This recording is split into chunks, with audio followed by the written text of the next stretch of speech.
obstacles slip away. The call of peace for all to hear. May we witness it in our day. Nations of the world rejoice. Celebrate this holy choice. Lift your eyes and raise your voice. Creating good olam. Shalom and Shavuot a good week to everyone. Ngayon ay ang unang araw ng linggo. So atin ngayong ipagpatuloy ang ating Noahide Laws and Life Cycle. At tayo ay nasa lesson number 62. And ito ay pinamamagatang What is God or Who is God? And this is from the teachings of Rabbi Attorney Abraham Chaim Blumenstiel, a Dayan or Jewish court judge, and also a Muri Hura'ah. This is the highest title, no? Ng one of the highest title ng isang rabbi, Muri Hura'ah. And he is also a licensed sofer, yung lisensyadong tagapag sulat ng mga Torah, no? Sa Torah Scrolls. Okay, so yours truly, the Nagid of Binay Noah Congregation Philippines of Noahide Nations. Then before natin simulan, gaya ng ating nakasanayan, so we'll first dedicate the zikot or the merit of our Torah study sa lahat ng kung sino mang alam natin na may karamdaman sa araw na ito, sa panahong ito. Ating isipin o tandaan ang kanilang mga pangalan habang tayo ay nag-aaral, no? Nitong lesson number 62. At sa ating mga sarili din ay naway pagpalain tayo ng Hashem ng karunungan at kaunawaan upang madali nating maintindihan ang ating mga pinag-aaralan mula sa katuruan ng or kanyang pinagkatiwala sa mga rabbi or mga guro natin, no? Mula sa angkan ng Israel. So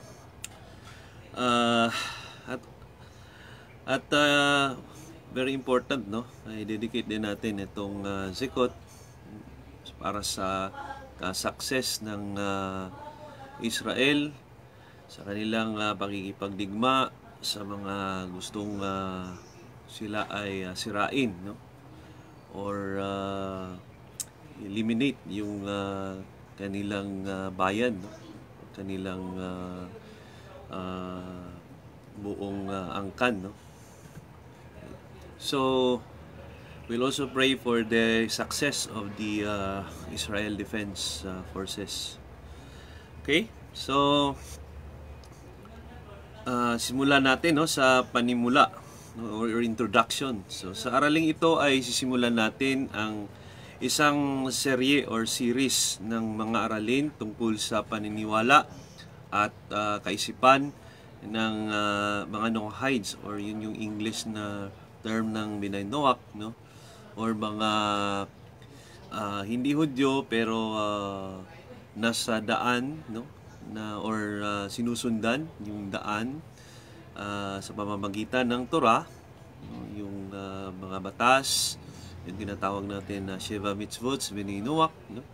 So yun yung batas ng pinagkaloob, no, sa kanila Adam at saka sa kanila Noah, no? May 7 kategorya ng batas na simula pa. Yun yung basihan ng ating Creator, blessed be His name, upang magpataw ng naukol na reward and punishment sa mga tao sa mundo, no? So but before anything else, atin munang intindihin yung salitang God, no? Kasi merong mga confusion sa iba na ito ay pangalan ng idol. Ngunit ating unawain na mismo ang ating mga guro ay ginagamit ito upang isangguni, no, or make reference to the Creator. Okay? So, ito ay hindi isang pangalan, no? Hindi ito isang pangalan, yung God, no? Ngunit isang termino na tumutukoy sa isang makapangyarihang may likha sa buong universe or universo, no? Ito ay ang Ingles sa salitang Hebreo na Elohim na makikita natin sa Torah. At katumbas din ito or katumbas nito sa Filipino ang salitang Diyos. Again, hindi ito isang pangalan kundi pagsasalin lamang sa salitang Hebreo patungo sa salitang Filipino. Kaya ito ay pinapahintulutan ng halakha o batas ng Torah upang gamitin natin sa pagtukoy sa nag-iisang Diyos na may likha sa lahat sa buong universe. Okay? So, samantalang ang salitang Hashem naman ay ang pangalan, no, the name, ay ang naangkop, nakatumbas ng apat na banal na letra na nakikita natin sa Torah na tinatawag na tetragrammaton. Okay? So, magkaiba ang gamit ng salitang God at saka ng Lord. Okay? So, ganun din, no? Salitang Diyos at salitang Panginoon. So, iba rin yun, no?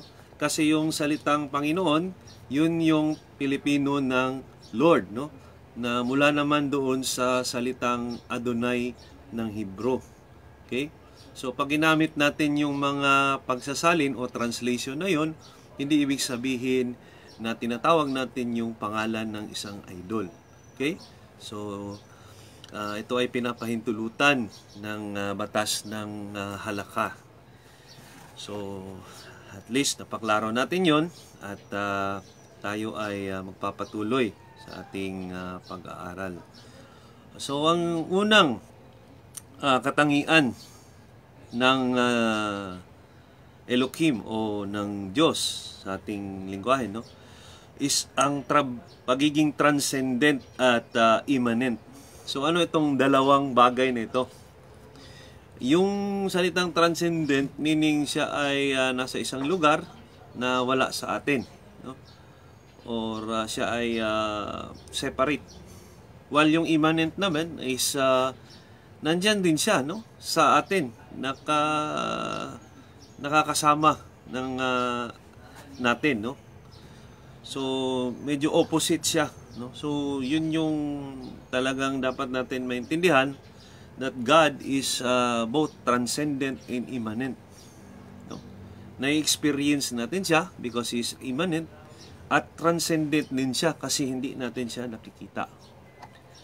So, ito ay dahil, no, hindi talaga kaya nating ilarawan ang ating may likha dahil tayo ay nilikha lamang niya.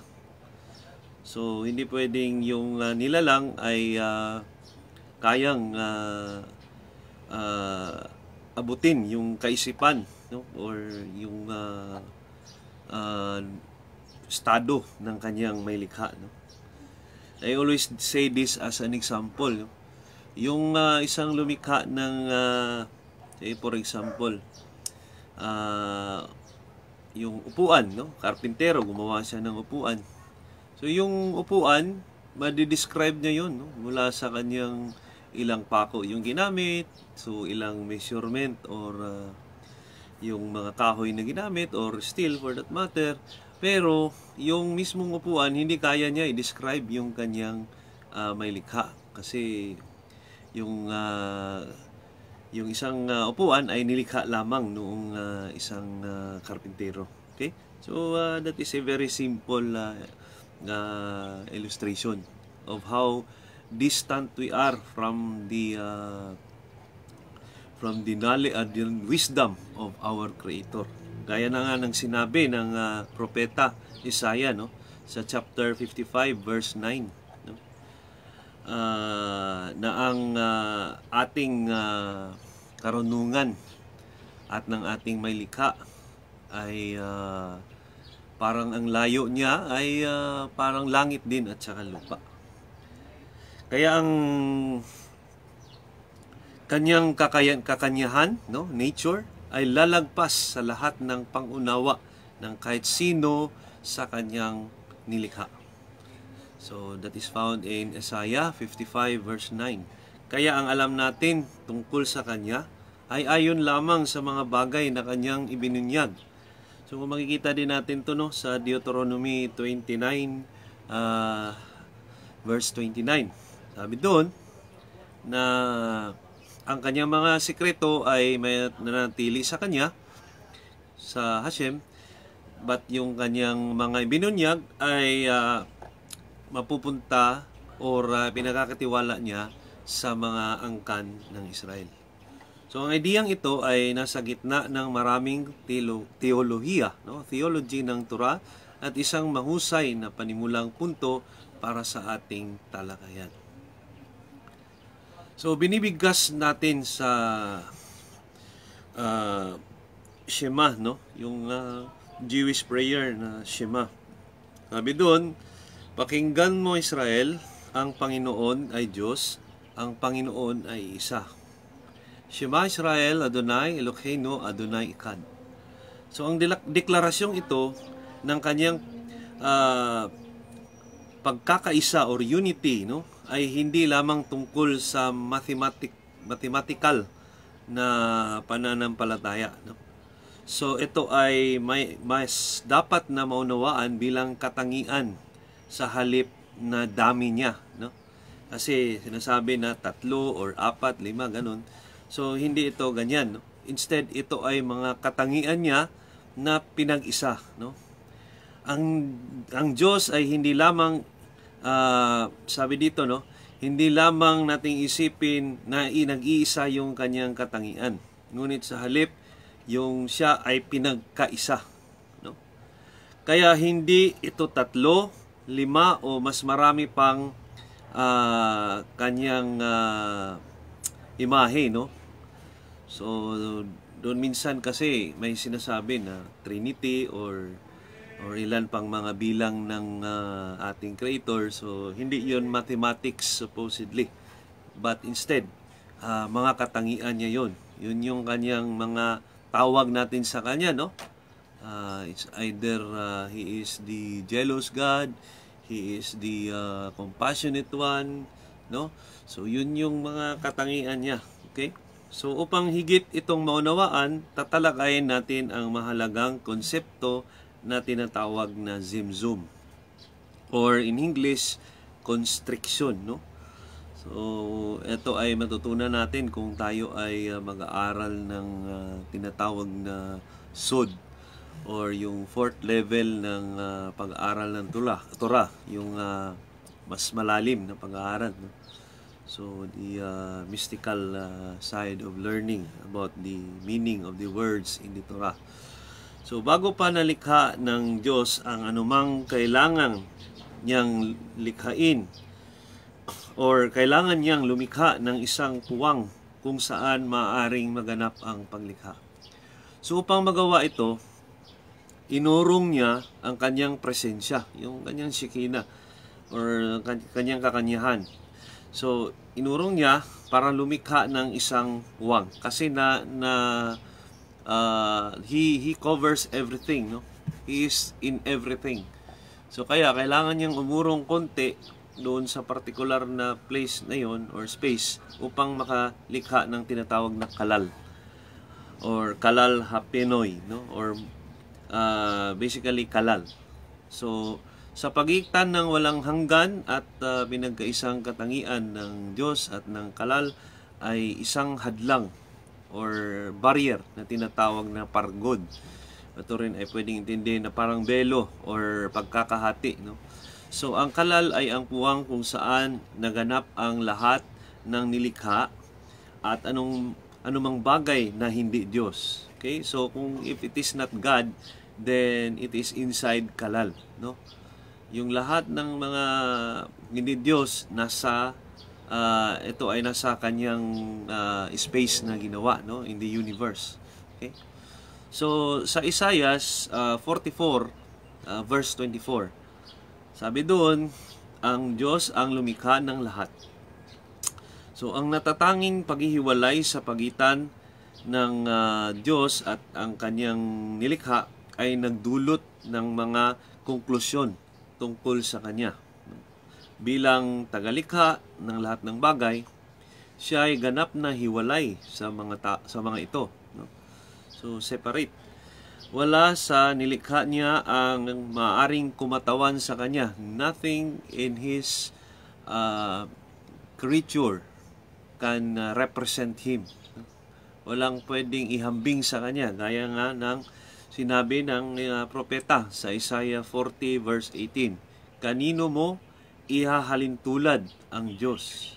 Okay, so wala siyang katulad dito sa mundo, no? So hindi mo siya pwedeng ihambing sa tao or pwedeng gawing tao. So sabi nga, no, Numbers 23 verse 19, no? Sabi doon na God is not a man and he will never become a Ben Adam or a child of man, no? Or son of man. So klarong-klaro yun, no? And it's also in the book of Samuel, no? And other words of the prophets. So binabalik-balik yan, no? That he is not a son of man. Okay? And he is not also a man, that he should change his mind, change his laws, no? So hindi nagbabago ang kanyang mga batas na ibinigay. Ngunit sometimes he can change his heart, no? Because dahil sa ating mga panalangin, tayo ay nagsisisi. Kaya instead na mabigat yung punishment niya na ibibigay sa atin, so nagiging mas magaan because he can change his heart, no? But not his mind. Kasi yung mind ay sinasalarawan niya yun yung kanyang mga batas, while yung heart naman ay sinasalarawan yung kanyang mga judgment. Okay? So sa Psalms 86 verse 8, sinabi doon, walang katulad sa iyo sa mga makalangit na kapangyarihan. So, kahit sa langit, hindi mo pwede ikumpara yung ating may likha, no? So dahil ang Diyos ay dapat na naiiba sa paglikha, ang isang matuwid na tao o righteous person ay dapat tanggihan ang anumang kahulugan or konsepto ng pantheism. So ano daw itong pantheism? Ito yung pag-intindi na yung nature is God or every person is God, yung ganong klaseng mga ideya na mula sa sariling kaisipan ng ating mga scientists or ating mga philosopher, no? So hindi yun akseptado sa katuruan ng Torah dahil yun ay mga sarili lamang na pagkakaintindi ng mga taong nag-aakala na sila ay mas may alam kaysa sa mga guro ng Israel, ng mga rabbi natin, no? So these are things that we are supposed to not to believe as bininuwak or as righteous people. Okay? So okay, dahil nilikha ng Hashem ang lahat ng bagay, ang kanyang pag-iiral ay hindi maaring katawanin ng anumang bagay na kanyang nilikha lamang. So hindi natin maaring tukuyin siya bilang pag-ibig, moralidad o anumang uri ng etikal na pwersa.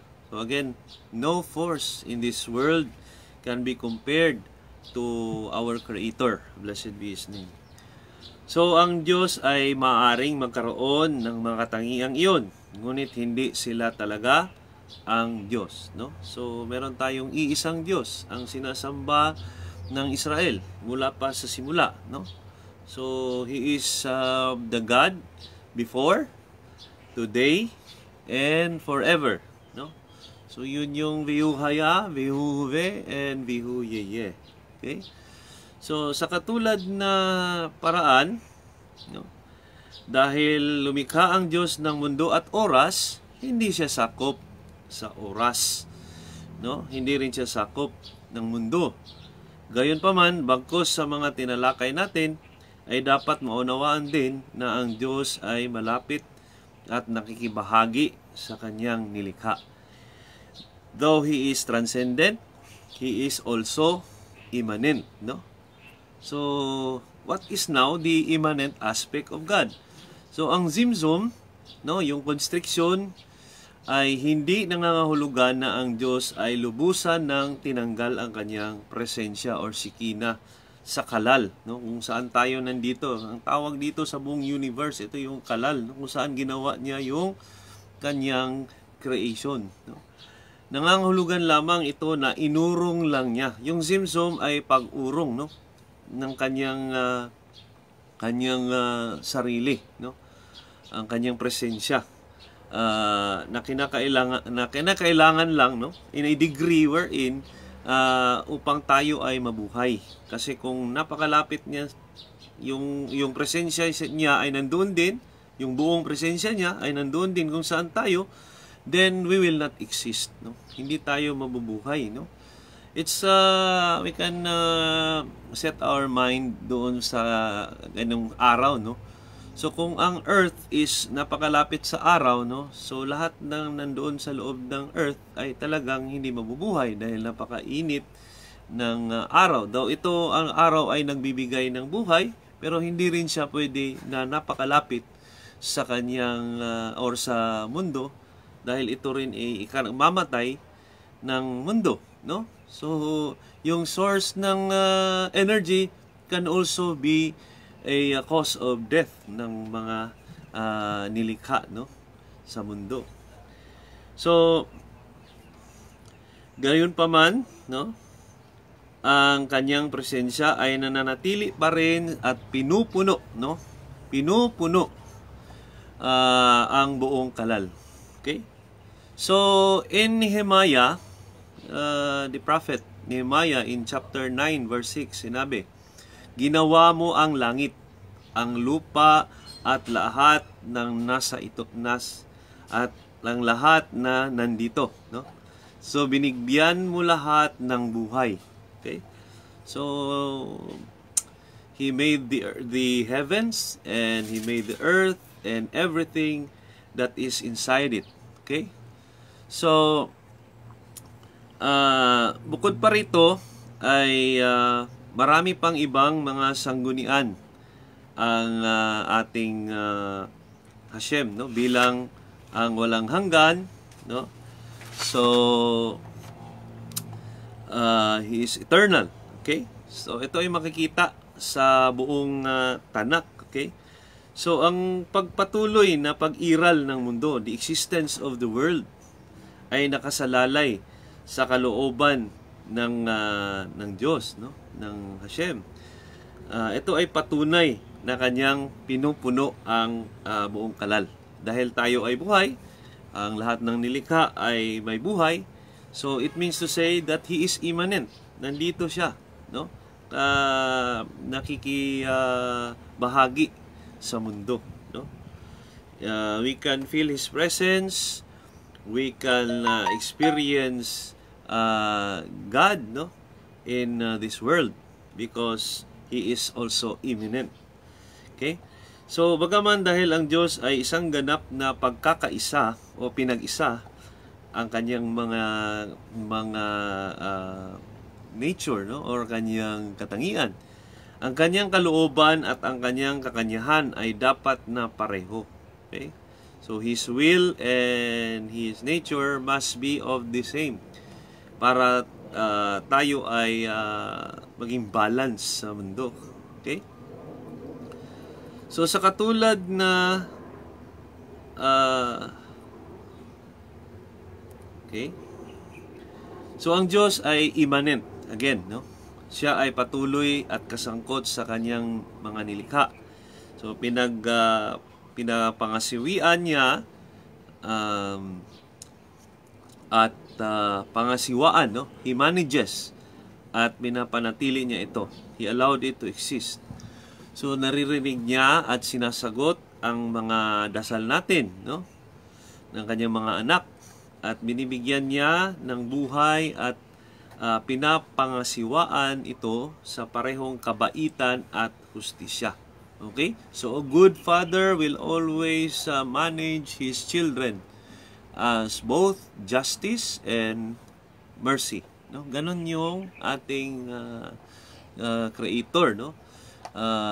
He is both a God of mercy and a God of justice, no? So kaya nga nung ako ay sa lagi kong sinasabi, the image of God is always in man, no? Kagaya nung sa ating kamay, our hands, no, are not both the same in equal strength, no? Ang isa niyan is malakas at ang isa niyan ay hindi ganong malakas, no, or mahina. So that is how God balances things, no? He is both kindness, mercy, and He is also justice, no? He's a strong father, no? He's a strong king and a merciful father. Kaya nga meron tayong sinasabi na Avenu Malkeinu, our Father, our King. So binibigyan niya ng buhay, or He manages everything. At ito ay ating mababasa, no, sa halos maraming pahina ng Tanakh or Hebrew Scriptures, no? Sinabi nating Tanakh, ito yung Torah, Nevi'im at Ketuvim, yung buong Hebrew Scriptures, no, na tinatawag ng karamihan as Old Testament, no? Pero merong pagkakaiba kasi yung Old Testament ay kinumpile ng mga Romano during the time that they made their own version of the Bible. Merong New Testament, tsaka merong Old Testament. At pag sinabi nating Tanakh, yun talaga yung original na Hebrew Scriptures, no? Yung pagka-arrange niyan starts with the 5 books of Moses, yung Torah. Then followed by the Nevi'im, the book of the prophets. Then the Ketuvim, the writings of like King David, of Psalms, then King Solomon, the Proverbs, and other writings, no? So yun yung kaibahan. So in Isaiah chapter 6 verse 3, sinabi ng propeta, no, na ang mga anghel ay kinakanta, banal, banal, banal, holy, holy, holy, ang Panginoon na makapangyarihan sa lahat. Ang buong daigdig ay puno ng kanyang kaluwalhatian. So, the world is filled with His glory. So, meaning to say, this verse in Isaiah will only mean na dito, no, ang mga anghel ay tumutukoy sa Diyos bilang immanent o nararamdaman ng kanyang nilikha, no? Nararamdaman natin siya o nararamdaman siya ng mundo dahil pinupuno niya ito ng kaluwalhatian. He filled this world with His glory.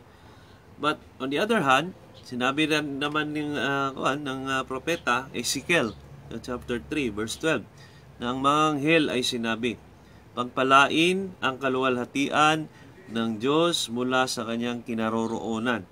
So dito ang mga anghel ay tumutukoy sa Diyos bilang transcendent kasi siya ay nasa kanyang pinaroroonan, meaning hiwalay siya sa kanyang mga nilikha. Okay? So dalawang punto yun, no? Ang Isaiah 6 verse 3 is yun yung kanyang pagiging imminent, while ang Ezekiel 3 verse 12 ay ang kanyang pagiging transcendent. Okay? Sa katulad din sinasabi ng Shema, no? Pakinggan mo Israel, ang Panginoon ay Diyos. Okay? Then ang Panginoon ay iisa. Okay? So yung Adonai Eloheinu, ang Panginoon ay Diyos. So bago natin ipahayag na siya ay iisa, ipinapahayag muna natin na ang Panginoon ay ating Diyos. Parehong malapit at naghahari sa atin. Bukod dito, sa bawat pagpapala natin ay may paunang mga salita. Diba? When we bless our food or we say blessing, sabi natin, pagpalain ka aming Diyos, Hari ng kalahatan. Blessed are you, Lord, our God, King of the universe. Baruch ata Adonai Eloheinu melech haolam. So that is how we say our blessing. So when we say, we always express, no, that the Lord is our God, no? So ang Avenu Malkeinu, another expression, gaya ni sinabi natin kanina, ito ay binibigkas ng maraming beses sa isang taon, gaya ng at sa panahon ng pagsisisi, no? Ito ay kinakanta, no? Ay sinasabing ang aming Ama at ang aming Hari, Avenu Malkeinu. So the next important thing or important idea or knowledge about God is His incorporeality, no? Ang kanyang hindi pagkakaroon ng katawan, okay? Dahil siya ang lumikha ng lahat, hindi siya maaring likhain o mapasailalim sa kalikasan ng mundo. Ang Diyos ay hindi maaring magkaroon ng anumang material na katawan, okay? So, gaya nga ng sinabi ng ating propeta, Jeremiah sa chapter 16, verse 20, no? Na kapag ito ay nilikha ng tao, no? Binuo niya sa kanyang isipan or ginawa niya sa kanyang mga kamay, ito ay hindi Diyos. Kung hindi, ang tunay na Diyos, ang nag-iisang Diyos, ay yung tinuro sa atin ng Israel at kanilang sinasamba. So makita natin yan na kinaklaro ng Haring David, no, sa buong salmo, the God of Jacob, the creator of heaven and earth, the God of Israel. Yun yung tunay na Diyos, no? Simulat sa pulpa, no, nang binigay ang Torah kay Moses. Naiba lang naman ito nung sa panahon na dumating ang mga Romano sa Israel at dumating ang mga Arabo sa Israel at sila ay gumawa ng sarili nilang katuruan, no? Ang Kristyanismo at ang Islam. So, ang Deuteronomio naman, Deuteronomy chapter 4 verse 15. Sinabi niya, no? Ito ay tungkol pa rin sa incorporeality ng ating Hashem, no? Sabi doon sa Deuteronomy 4 verse 15, alalahanin niyo sa inyong mga sarili na wala kayong nakita na anumang katawan ng Diyos sa araw na nakipag-usap siya sa inyo sa Horeb. Okay? So Horeb is also the other name of Mount Sinai. So wala siyang katawan, boses lang. Kaya gustong paalahanan ng Moshe Rabino, ni Moses, na huwag kayong sasamba or huwag kayong sumamba sa isang tao, no? Or yung tao na ginawang Diyos. Okay? So ang Torah ay gumagamit ng tinatawag na anthropomorphism, isang paglalarawan sa Diyos na parang may pisikal na katangian. Halimbawa, sa maraming lugar ay makikita tayo, maraming lugar sa Torah, no? Mababasa natin na merong kamay ng Diyos o mga mata ng Diyos. Ngunit ang Torah ay hindi nagsasabi sa atin na ang Diyos ay may literal na katawan. Sa halip, ito ay humihiram lamang mula sa wika ng tao upang maipahayag ang isang bagay tungkol sa Diyos na siya'y nakakaugnay at madaling makaintindi. Dahil kung hindi gamitin ni Moshe ang kanyang salita ng tao, so hindi talaga maintindihan ng tao yung tungkol sa Diyos. Okay? So kapag inilarawan nito ang boses ng Diyos, tinutukoy niya ang isang makahulugang tinig sa loob ng pag-iisip. Ngunit hindi ang aktwal na banal na boses gaya ng kahulugan ng boses na ating nauunawaan sa taong kaisipan, no? So again, Pag sinabing boses ng Diyos, boses ng Hashem, tinutukoy ng Torah ang isang makahulugang tinig sa loob ng pag-iisip. Ngunit hindi ang actual na banal na boses ng Hashem. No? So, magtataka tayo kung bakit inilarawan ang tao bilang nilikha sa imahe ng Diyos, no? So, meron tayong question minsan, no? Bakit we are created in the image and likeness of God, no? Na wala naman palang aktual na imahe yung ating creator. So, hindi ito paglalarawan ng mga pisikal na katangian ng tao. Sa halip, nangangahulugan ito na ang tao ay kayang lumikha at makihalubilo sa mundo gamit ang marami sa parehong mga katangian na nakikita sa Hashem. No? Example, ang tao ay at ang Diyos ay parehong may malayang kalooban, may free will at malikhaing kakayahan, may creative nature, no? Kaya nating lumikha ng mga imbensyon, no? Yun yung katangian ng Hashem na nasa tao din, no? Kasi yung ibang mga bagay, ibang mga nilikha, gaya ng mga tanim, mga puno, o mga hayop, ay hindi kayang mag-imbento ng mga bagay-bagay para sa mundo. Okay? So, ang sino mang naglalarawan para sa Diyos ay dapat kwalipikado at maging maingat. Example, ang Diyos ay madalas na tinutukoy bilang siya sa panglalaki, no? Gayon pa man, kaya nga, no? He is always referred as he in masculine gender. Gayon pa man, ito ay isang epekto lamang ng wikang Hebreo na walang tinatawag na in grammar na neuter, no? Yung neutral na gender, no? It is always a he and a she sa Hebrew, no? So, another example is ang Hashem ay madalas nailalarawan bilang walang hanggan. Ito ay isang limitadong paglalarawan pa rin dahil ang Hashem ay hindi sakop ng oras. Ang konsepto ng tao ng kawalang hanggan ay hindi tumpak, no? Hindi talaga na-i-express yung tunay na kahulugan. Samantalang pinakamalapit na pwede nating isalarawan ay yung tinatawag na eternal, no? Yung salitang eternal. Pinakamalapit upang malarawan ang Diyos sa oras. Okay? So bagamat ang Hashem ay lubos na lagpas sa anumang paglalarawan, pangunawa o paglintulad sa kanyang nilikha, siya pa rin ay malapit, no? Siya pa rin ay immanent, no? Na kasangkot sa mundo, no? Nararamdaman natin ang katotohanan tungkol sa kanya sa bawat galaw ng mundo na nagpapaalala sa atin tungkol sa kanyang kalooban at mga katangian. Okay? Gayon pa man, ang mga katangiang ito ay mga produkto lamang ng ating pangunawa bilang tao sa pagpapahayag sa ating may likha at hindi ito talaga ang kanyang kabuuhang paglalarawan sa kanya, no?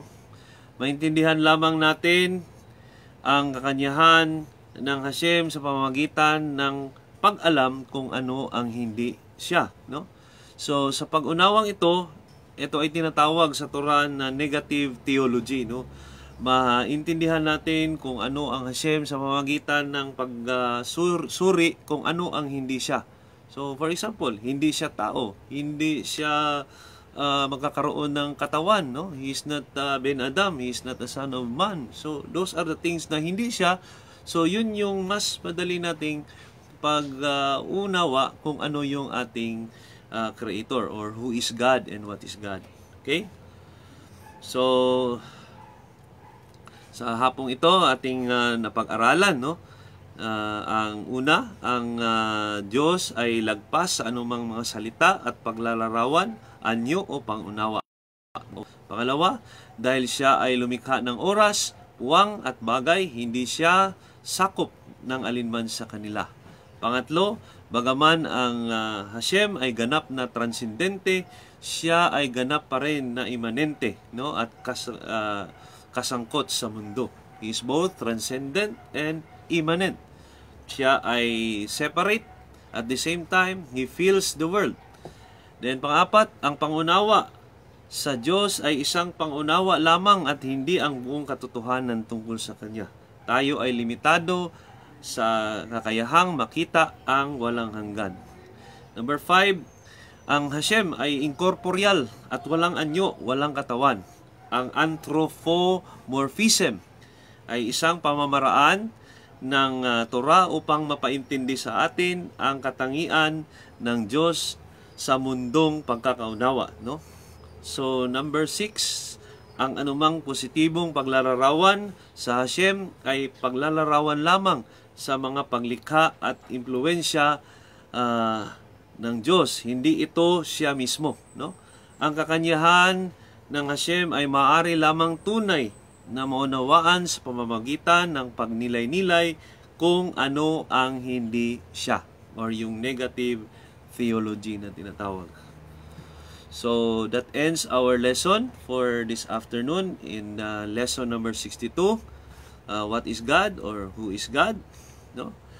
And hopefully we can have our lesson 63 next week about what is man. Ano naman ang tao at ano ang kanyang rason na siya ay nilikha dito sa mundo.